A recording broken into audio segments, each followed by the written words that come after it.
నమస్తే, welcome to TG5 news. ఇప్పుడు మనం గాంధీ హాస్పిటల్ ఉన్నామండి. మరి నిన్న ఎవరైతే సాయి ఈశ్వర్ అనేసి 32 సంవత్సరాల యువకుడు ఆత్మహత్య యత్నం పాల్పడ్డాడో, అతను పెట్రోల్ పోసుకొని తనకి తను తగులుపెట్టుకున్నాడో, అతనికి ఈరోజు ట్రీట్మెంట్ చేయడానికి కోసం ఇక్కడ గాంధీ ఆసుపత్రికి తరలించారండి. మరి నిన్ననే ఇప్పుడు అతని పరిస్థితి ఏ విధంగా ఉంది, మరి ఆ విషయాలు ఏంటో ఇప్పుడు మనతో పాటు ఉన్నారు OBC Morcha central committee president, అదేవిధంగా మహిళా అధ్యక్షురాలు భాగ్యలక్ష్మి గారు. మరి వారి మాటలు తెలుసుకుందామండి. ఏం జరిగింది అసలు, ఏ విధంగా, ఎందుకని ఈ విధంగా పాల్పడిండు అతను ఈ హత్యాయత్నంకి? మేడం చెప్పండి, ఎందుకని అతను ఈ హత్యాయత్నంకి పాల్పడ్డాడు? అంటే నిజంగానే 42% ప్రభుత్వం ఇవ్వలేదనేసి హత్యాయత్నంతో పాల్పడ్డా? మరి ఆయన పరిస్థితి ఇప్పుడు ఏం జరగదు చెప్పండి. కాంగ్రెస్ ప్రభుత్వం అధికారంలోకి రావడానికి కామారెడ్డి ఒక డిక్లరేషన్ చేశారు. 42% రిజర్వేషన్లు ఇస్తాం స్థానిక సంస్థల్లో, విద్యా ఉద్యోగాల్లో అనేవరకల్లా మా అందరికీ కూడా ఏమనిపించిందంటే బీసీలు అందరూ కూడా నిజంగానే చేస్తారనే ఆశయం కోసం ఈరోజు ప్రభుత్వాన్ని గెలిపించడం జరిగింది. అధికారంలోకి వచ్చి 2 సంవత్సరాలు దాన్ని ఒక పెద్ద ఎత్తున ప్రతి గ్రామంలోకి వెళ్ళేటట్టుగా మీకు ఇస్తాం, 42% మీకు పార్టీ పరంగా ఇస్తాం, మీకు 9th షెడ్యూల్లో చేర్పిస్తామని చెప్పి ఒక డ్రామా చేశారు. ఆ డ్రామాని కూడా మేము నిజంగా అనుకున్నాం. సరే, ఇన్నేళ్ళుగా 4 దశాబ్దాలుగా మండల్ కమిషన్ సిఫారసులు అమలు చేయలేదు. సరే, కాంగ్రెస్ ప్రభుత్వం ఇప్పుడైనా అమలు చేస్తుందేమో, సరే మా తెలంగాణలో రేవంత్ రెడ్డి గారు చేస్తారని ఆశించినాం. తెలంగాణలో ప్రతి పల్లెకు ఈ విషయం తెలిసింది.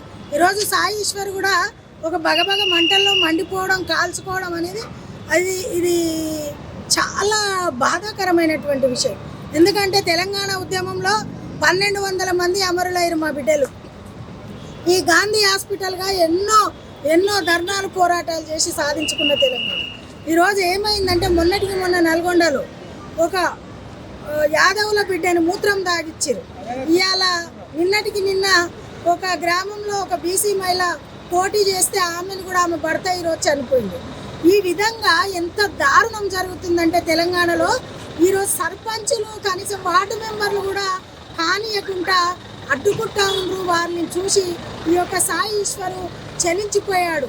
ఏ విధంగా అంటే ఎందుకు ఈ విధంగా మమ్మల్ని అన్యాయం చేస్తున్నారు అని చెప్పేసి ఆయన భావోద్వేగానికి గురయ్యి ఆయన యొక్క మేము చేస్తా ఉన్నాం కదా, మేము ఊరూర్లో చెప్పినాం కదా, మేము కాంగ్రెస్ ప్రభుత్వానికి అండగా ఉన్నాం కదా, మేము మాట్లాడినాం కదా, మా బీసీ సంఘాలన్నీ కూడా మద్దతు ఇచ్చారు కదా అని ఒక ఆలోచన యువనాయకుడు ఇలా కాల్చుకొని చావడం ఎంత బాధాకరం అమ్మా.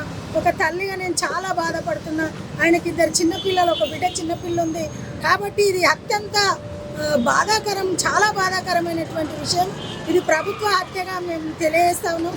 ఇది ప్రభుత్వమే మా సాయి ఈశ్వరాచారిని చంపింది.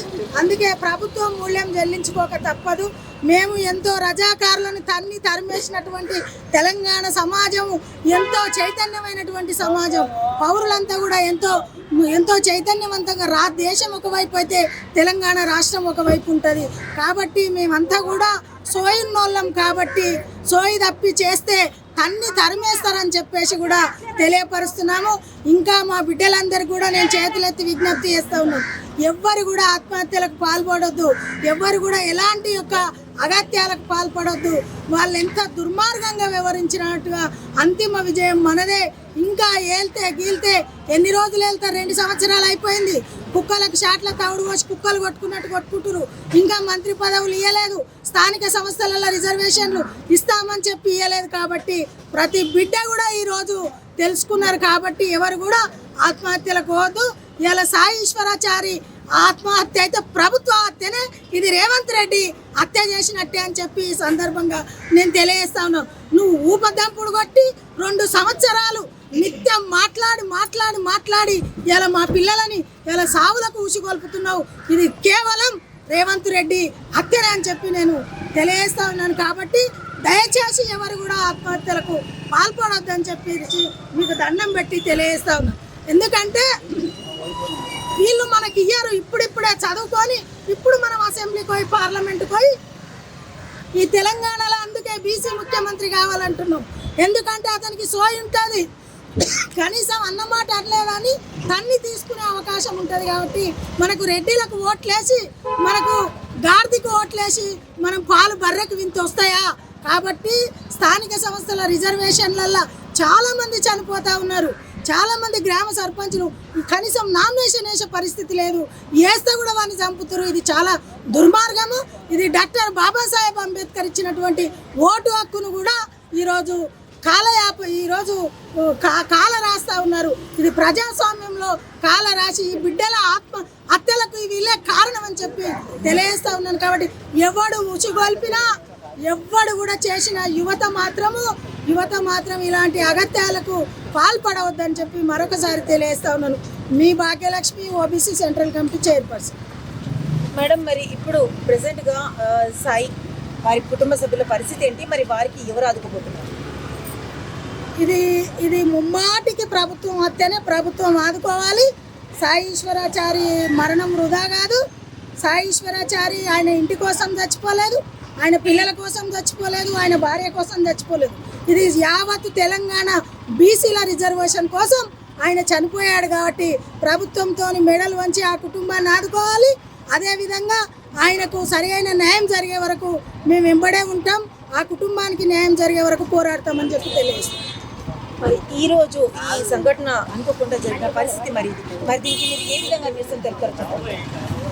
ఇది అనుకోకుండానే జరిగిందంటే కాదమ్మా. ఇది 2 సంవత్సరాలు రేవంత్ రెడ్డి గారు ఉషగొల్పుతుండు. ఇది తెలంగాణలో బీసీలకు ఇస్తున్నా, నేను బీసీల ముఖ్యమంత్రిని, నేను బీసీలకు ఇస్తున్నా, 46% ఇస్తున్నా, 42% రిజర్వేషన్లు ఇస్తాను, 46% జీవో తెచ్చిండు. జీవో తెచ్చి 17% ఇస్తున్నాడు. పోయిన ముఖ్యమంత్రి ఏమో మాజీ ముఖ్యమంత్రి కేసీఆర్ గారేమో 34 ఉంటే 23 ఇచ్చిండు. ఈయన 23 నుంచి 17 ఇచ్చిండు. ఆ 17 కూడా ఇంప్లిమెంటేషన్ లేదు. ఇవాళ అన్ని నియోజకవర్గాలలో ఇవాళ జనరల్ స్థానాలు ఎక్కువ ఇచ్చిర్రు.